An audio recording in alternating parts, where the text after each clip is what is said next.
Hello বন্ধুরা, আশা করি আপনারা ভালো আছেন। কলকাতা ইফএফটিএম চ্যানেলে সম্পূর্ণ ফ্রিতে টিপস পাওয়া যায়। টিপসের জন্য কোনো টাকা লাগে না।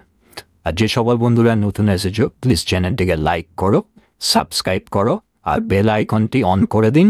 আমি কোনো নতুন ভিডিও আপলোড করলে সবার আগে নোটিফিকেশান পেয়ে যান।